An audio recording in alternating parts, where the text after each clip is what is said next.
Welcome to this session. We will now discuss the practical aspects of breastfeeding.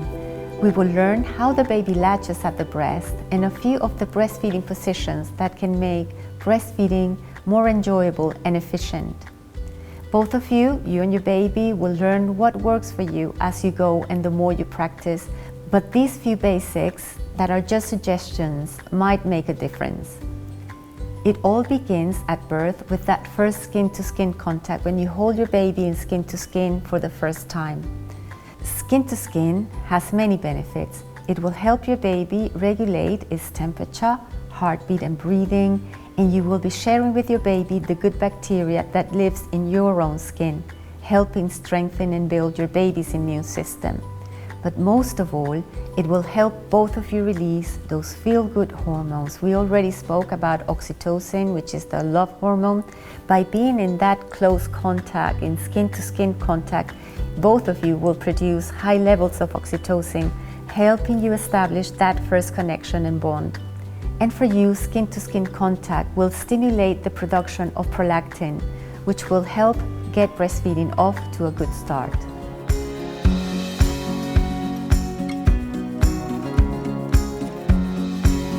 How your baby latches onto your breast is one of the most important aspects of breastfeeding because it will determine how much milk your baby gets from the breast and for how long it needs to work in order to get a full feed. Your baby will do three things when it latches onto your breast. One of them is that it will suction. The other one is that it will compress the breast tissue. And then your baby will also use its little tongue to push milk out of the breast. If baby has a shallow latch and mainly latches on your nipple, then it will have to suction a lot harder and it will also be damaging your nipple. And when you have heard that breastfeeding is painful, many times it's because that mom has not had the chance to learn about breastfeeding and learn that babies need to have a deep latch. That means a good mouthful of breast inside their little mouths and the nipple going way back where the soft and hard palate inside their mouths meets. If your baby only achieves a shallow latch, it will mean that there will be pain for you. Your baby will need to suction a lot harder, getting less milk. But a deep latch will mean that the nipple is way back inside of baby's mouth and that your baby will be a lot more efficient removing the amount of milk that it needs in the time needed. In order for your baby to achieve a deep latch, it is important that your baby begins to feed in what we call the nose to nipple position. Not in front of the nipple with the mouth in front of the nipple, but the baby should come a little bit lower. The chin should be the first point of contact with the breast and the lower lip also, and then the baby's nose is in front of the nipple.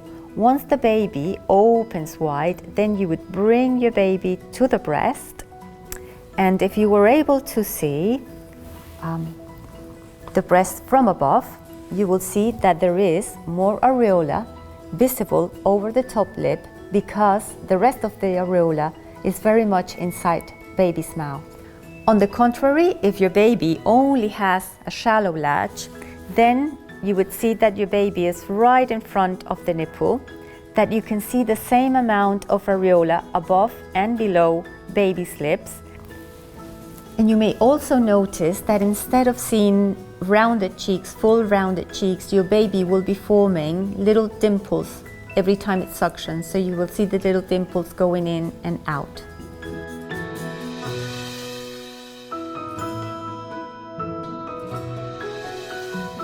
So how do you help your baby achieve that deep latch? It's all in the way that you hold your baby, and we have options, the different positions. Possibly the first feed will happen in what we call the laid back position. And that's a very, very good position because your baby's experience of feeding happens to the whole body. Your baby doesn't just feed by connecting its mouth to the breast. For the baby, breastfeeding is about feeling in full contact with mom. So the laid back position is when you're leaning back and you're very comfortable all your body is well supported. You can place pillows under your elbows and your back, and you just recline, and baby will be placed on top of you. In that position, you can see that baby is in full contact with your body from its little feet right to the face. In that position, many babies display those innate feeding behaviors. So if there's anything that is pressing against baby's feet, then the baby will start pushing itself up, trying to find the breast and the nipple. Baby will guide itself by looking into the darkened area of the areola. The areola is going to be a lot darker, and it will also be able to smell your nipple. It will be able to detect the smell of the breast and of food. Once the baby gets near the breast, then it will start lifting and kind of rooting for your breast. And when it starts feeling the stimulation of the nipple in its little mouth, then it will just latch itself on. Many babies are able to do this. The laid back position is a great way to start your breastfeeding journey, but there are also other breastfeeding positions that can help baby achieve that deep latch. One of those positions is called the cradle hold, and very simply is kind of the most traditional way of holding our babies, the most natural way of holding them. It is important that you bring the baby a little bit to the center of your body, so the baby begins the feed nose to nipple, and always bring your baby to the breast, all right? Because if you bring the breast to the baby, eventually you will start moving back and pulling back to make yourself comfortable again, and then the latch will become shallow. You can also use what's called the cross cradle, and we find that this hold is very, very useful for those first few feeds. So you will change hands, and you will be holding baby with the hand opposite to the breast from which you will feed. It's important, remember, that baby is in full contact with your body. And then you will hold your baby with your hands behind the neck, so not on the head. We want a free head. So you just hold your baby by the shoulders and give your baby stability with your arm. This is a great position because it can help you adjust baby according to where the nipple is. So once the baby opens its mouth wide, then you bring baby to the breast. If you want to make yourself a little bit more comfortable, once the baby has latched, then you can change hands and hold your baby in a more natural way. Another way of holding your baby that can be helpful is what's called the rugby ball hold. In that position, you will be holding your baby under your arm. And this is a great position for moms with large breasts, for example, because you can actually see better the nipple and baby's mouth. One thing to keep in mind with the rugby ball hold is that you would need to come a little bit forward with your body, because remember that when babies are in contact with the sofa, a chair, or the back of your bed or your pillow, then they will start pulling away, pushing with their little feet, and then pulling away from the breast, and that will make the latch shallow.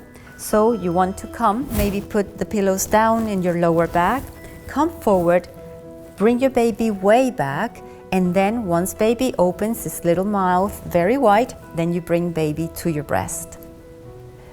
You will be feeding frequently during the night time, so it's important that this is sustainable and that you maintain yourself as comfortable and as rested as possible. The laid back position in which you are reclining, well supported, and baby is on top of you is a good position for night feeds. And you can also try what's called the sideline position. So literally, you just make yourself comfortable, lay on one of your sides, and baby is placed right in front of you, very near you, and you will bring baby to your breast. The sideline position is a good position for moms with larger breasts, because it gives stability both to the breast and the baby, and then it can give you a little bit more control. So you could use the side-lie position to feed baby during the day as well.